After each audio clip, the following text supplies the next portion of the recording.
Hi everyone, it's Stephanie here with a video for My Favorite Things. In today's video, we are going to be creating a thank you card, and this is not just any thank you card, this is actually a thank you card to all of you. We wanted to say thank you this week to all of our amazing customers and our viewers and our subscribers. So I thought what better way than to invite you all for a cup of coffee, or if you prefer tea or water or anything that you like. So I thought it would be fun to create a thank you card specifically for all of you and do a coffee theme on the card. So I've already went ahead and gathered some supplies that we're going to use in today's card. So I have the Prima Watercolor Confections watercolors. I have the Tropicals collection here, but I'm actually going to change that out and use the Decadent Pies collection. So you'll see a little bit later in the video. I don't go with the brighter colors. I decided to mute it down and go more with coffee colors. And then I also have a stamp set that is the Perk Up stamp set, and it has some really great sentiments that are coffee themed. And then I also have a couple of die sets. So I have the hot cocoa cups and the coffee cup dynamics die sets. And I'm going to use all of these together to create a fun watercolor emboss resist card that is going to feature some stamping and then the die cut coffee cup on top. So my plan for the card is to do a bunch of stamping in the bottom left corner, kind of working my way up towards the top of the panel. And I'm going to do all of my stamping with sentiment stamps. So the Thanks a Latte is going to be the main sentiment on the card. So I'm kind of just adding that to the panel just for spacing to figure out where it's going to go on the final card so I don't stamp in the area that I want that sentiment. And then I'm using my second sentiment stamp, which says, "Words cannot espresso how much you mean to me." And I'm putting that in my Versamark ink, and then I'm stamping that all around where the main sentiment is going to go.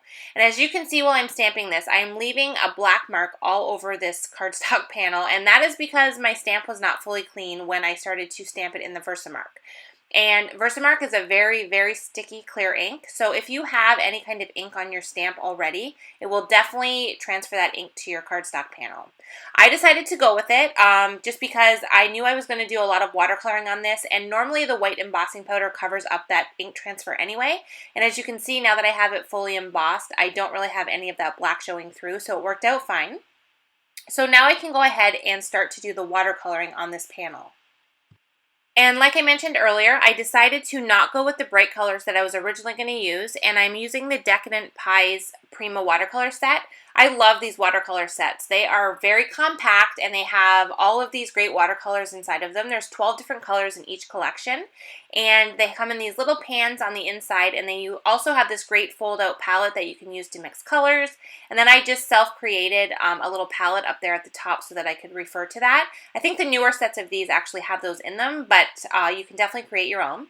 So what I'm doing is I'm mixing up a couple of the colors. The darkest brown was a little bit too dark for the main panel, but I wanted to kind of have some of that mixed in. So I did some mixing of the colors, and I just kind of did an overall wash on the main area with the lighter color. And then I took the darker brown color, and I'm concentrating that around the edges. And I'm also taking some of the white pearly color and some of the gold, which is like shimmery, and I'm just adding little drops of that throughout the entire watercolor piece. And I really recommend that when you do a watercolor wash like this that you let it dry by air. It's very tempting to grab the heat gun and just put heat on it to dry it really quickly, but you get so much better results when you let it completely dry by air. So that's what I did with my panel. And now I'm going to move on and create the coffee cup that we're going to add as the focal point on the card. So what I've done is I've taken the coffee cup die and I've cut that out of white cardstock. So I have the lid and then I have the base of the cup. I also have the cozy that goes around the cup, and I've cut that from craft cardstock. And then I also took the hot cocoa cups dynamics die set, and I just used the heart in that set. So I cut it out of another piece of white cardstock, and I'm going to add some color to that like I'm doing here with the coffee cup. So I'm using Copic markers to add a little bit of color to this cup rather than cutting it out of color cardstock. Sometimes I prefer to do this just because you can get a lot of shading and dimension on the pieces that you're coloring if you're using markers versus just cutting them out of cardstock. So I did the lid of the cup first with some browns that kind of match the color in the background that we created. And now I'm just taking some warm grays and adding some shading around the outside edge of the cup. I want the cup to kind of look like it's supposed to be white, so I just did the shading on the edges, and then I used my colorless blender to remove some of the color from the inside just to kind of lighten it up a bit. And then like I mentioned earlier, I have this heart that I've die cut as well. This has some stitching detail around the outside edge, and I'm just using some red Copic markers to add some color to that as well.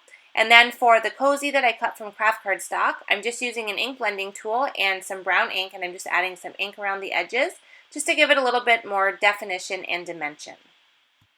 So now that I have all of the pieces cut out and colored, I'm going to go ahead and assemble the coffee cup. So I'm just using my tape runner to add the cozy to the front.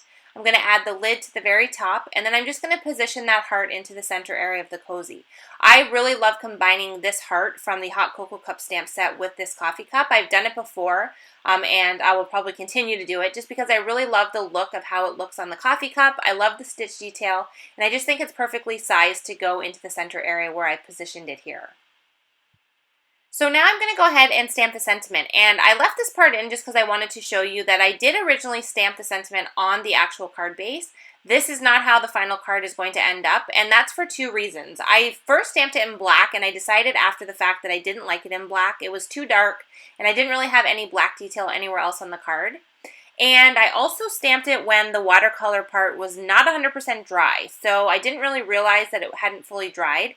And you can't see it too much on the camera right now, but all of the ink and the sentiment that I did stamp on there kind of wicked out from the wetness, and it wasn't a solid impression that I wanted. So I decided to restamp it, which you can see I did there on a stitch fishtail banner, and I stamped it in brown ink instead of black, and now it's a perfectly stamped image on that white cardstock.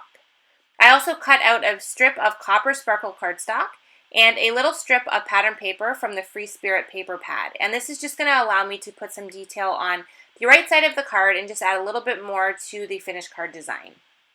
So I added the pattern paper striped piece first. This was actually a chevron pattern on the entire pattern paper piece, but I just trimmed it down enough that I would just get the diagonal stripe detail.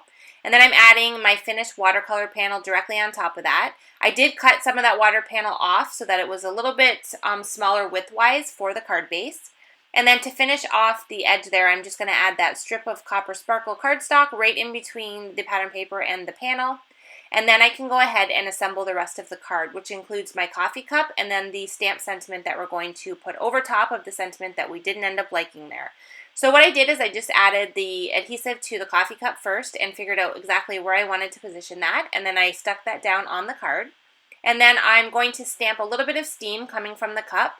So this is a great little stamp that comes in that same per cup stamp set, and I'm just using some craft ink to go ahead and stamp two of these at the very top of the cup, just to kind of add a little bit detail into that white area since it is pretty stark white up there, and just kind of makes it look like the coffee is hot. And then I'm going to add the sentiment directly over top of the area where I originally stamped the first one.